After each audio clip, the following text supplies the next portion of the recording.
Welcome po sa aking vlog, Oxinary Sisters. For today's video ay magluluto po ako ng chicken barbecue. Yan. Pero hindi po ako gagamit ng panghihaw dahil ito ay lulutuin ko po ito sa kawali. Yan. Patutuyin ko po ito sa kanyang sarsa. So, una nating ilalagay dito ay ang aking bawang. Tapos, lagay po natin yung ating oyster sauce. And, tapos, yung ating ground black pepper.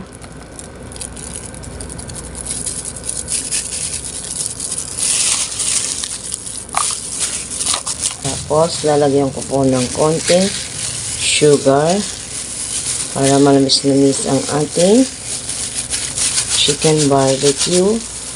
Tapos, lalagyan ko po ng ketchup.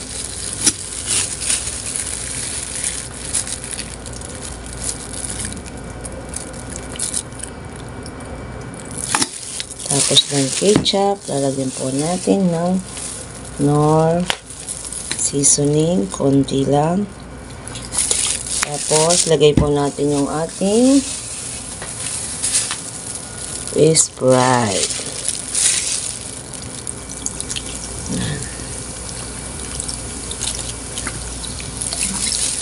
Konti lang pong Sprite. Ngayon, imamarinate po natin ito ng 1 oras para kumapit yung ating mga panimpla sa ating chicken. Hindi na po ako naglagay ng marinade barbecue. Hindi na po natin kailangan maglagay ng toyo kasi may oyster sauce naman po ito. So, kailangan muna natin i-marinate ito ng 1 hour o mas higit pa sa 1 hour para mas kumapit ang ating mga panimpla sa ating chicken barbecue. Yan. Pagkatapos ng 1 hour, papatuyuin natin ito sa kawali. Hello po, ito na po yung aking minarinate na chicken. Yan. Dahil tapos na po ang 1 hour, pero mas masarap po ito kung magdamag nyo pong imamarinate. Dahil ulamin na namin, kaya naman iluluto ko na. So, ilagay muna natin dito.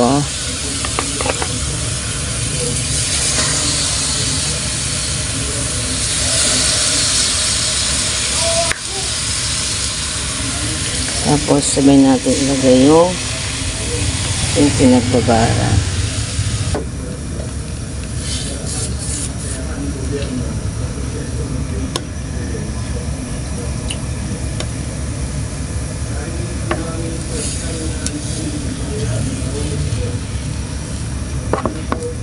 Ilalagay ko na lahat para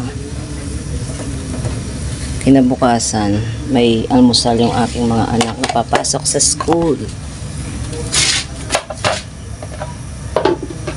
So, kung gusto nyo po na mas matamis yung chicken barbecue ninyo, mag-add po kayo ng brown sugar.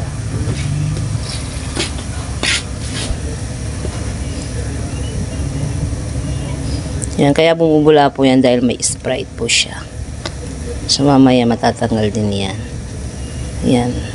Kumukulo na po. Tapos, babaliktad lang natin ng paulit-ulit.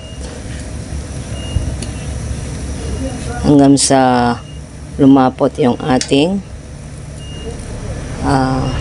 pinagbabaran. Yan, para mas malasa po yung ating mga chicken. Sa umpisa po, dapat medyo malakas po yung ating apoy para madali pong kumulo yung ating pinagbabaran. Tapos pagkakunti na lang po, mahina na lang po yung ating apoy. Paulit-ulit lang po yung pagbaliktad sa ating chicken. So, ayan, mahina na lang po yung aking apoy kasi konti na lang po yung kanyang pinagbabaran. Yan po, malapit na po siyang lumapot.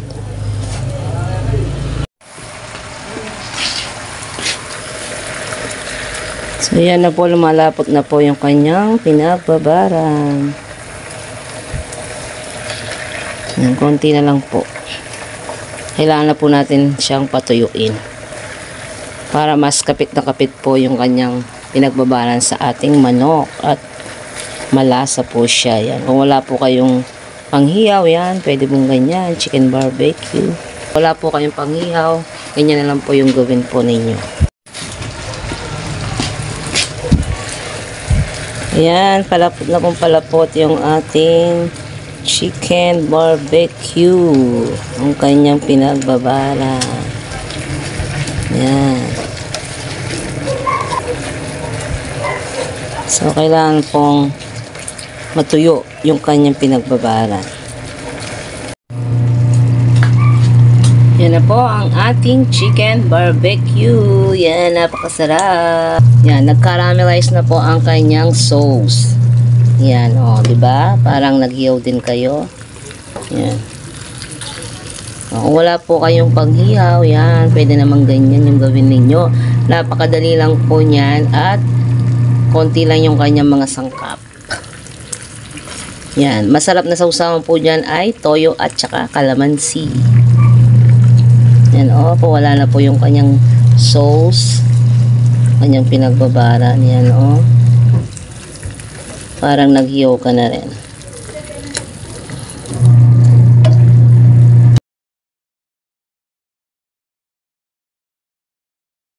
At ayan na po ang finished product ng aking chicken barbecue. Yan, hindi mo na po kailangan gumamit pa ng panghiyaw, kawali lang, sapat na. Yan, kung gusto nyo po na mas matamis pa ang chicken barbecue ninyo, mag-add lang po kayo ng brown sugar para mas lalong mag-caramelize po ang sauce ng ating chicken barbecue. Marami pong salamat sa lahat po nanonood ng aking mga vlogs. God bless you all po.